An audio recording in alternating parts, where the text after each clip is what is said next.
Superintendent Maloney, thank you so much for joining me. We know how busy you are with National Catholic School Week events this week. You wrote on the Diocese of Lansing's website that enrollment in your schools is up for a third straight year in a row, up 10% since 2020, an increase that you called unprecedented.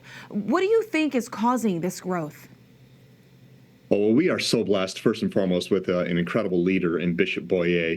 And he's in his 16th year here of being Bishop of the Diocese of Lansing. And from day one, he was focused on the salvation of souls in his diocese, but also having strong parishes and strong schools. And so with that leadership, the superintendents before me focused on our school leaders. So we are so blessed with incredible, faithful, on-fire disciples who are excellent leaders. And you know, it's been a process. It's been probably over a decade that we have focused on renewing our Catholic schools in the Diocese of Lansing, and we're starting to see some real fruits of those efforts right now. And in working on that renewal, what challenges have Catholic schools faced in Michigan? Are there any trends across the country that you and other superintendents are seeing that you're actually seeing lived out in a bigger way in Michigan?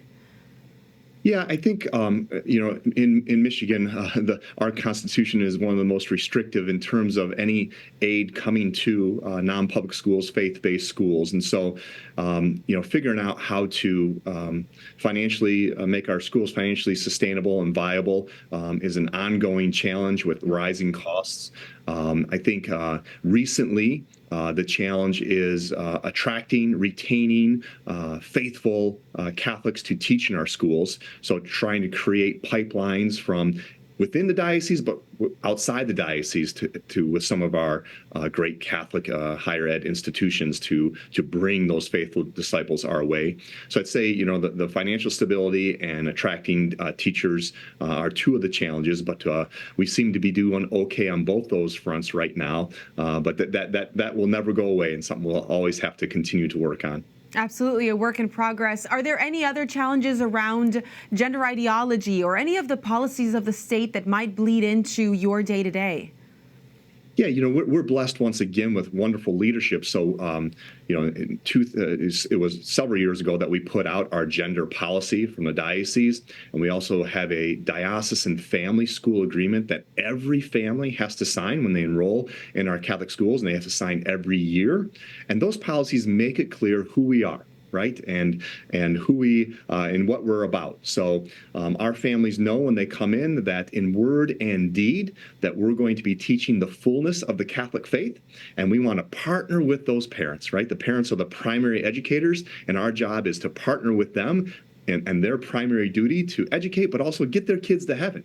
And so it's a challenge, yes, but honestly, those secular ideologies actually help us to make it clear who we are. The distinctions are clear, and so our families are choosing us because of those distinctions. You mentioned primary educators, the parents, which is something that our church significantly teaches. They want that responsibility to be with the parents first. What does that look like within your schools? Yeah, well, I think it looks like, first of all, we are blessed in our diocese with wonderful homeschool communities where those parents have been called by God to be the educators with their children on a day-to-day basis.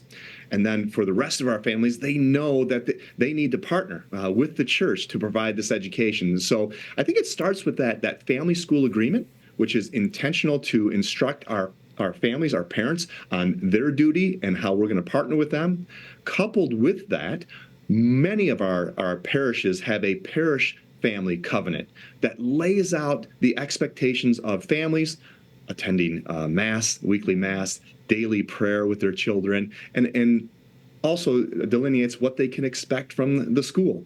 And so from the beginning of that relationship, when we bring families in, we're trying to help them understand their role as parents and help them understand how we can partner with them to help get their kids to heavens. We say we're all about forming that next generation of saints and scholars. Oh, that's beautiful, saints and scholars. Well, it sounds like you're doing a lot of that virtue and character building work that is the reported appeal for Catholic schools and for students and parents. How have students in your schools responded to that virtue and character building?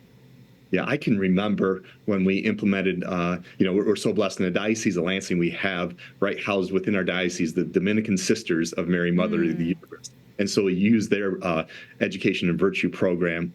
And I remember being at a school and actually working summer camps with our elementary students at that time. And there was concern from us adults. Oh my goodness, these children won't understand the words fortitude, magnanimity. And you know what? As we presented this to our young people, oh my goodness, they embraced it. And they were able to explain it better than a lot of us adults. And so on this renewal journey, we just continue to rediscover the genius of the Catholic Church, right? The tried and true practices that have always been there, that we get kind of, for whatever reason, moved away from. And now we're renewing and grasping those beautiful things. And so all of our schools have a virtue program. These students, these young people, they understand their virtues. They can speak to them, whether it's in how they're behaving, whether it's in how they're interacting with their peers and with adults, and of course with our Heavenly Father. So we see that is a big part of our renewal. Beautiful. Ever ancient, ever new, going back and forth from bringing with us our traditions. Thank you so much for being with us. Oh, well, thank you for having me. It's been a privilege.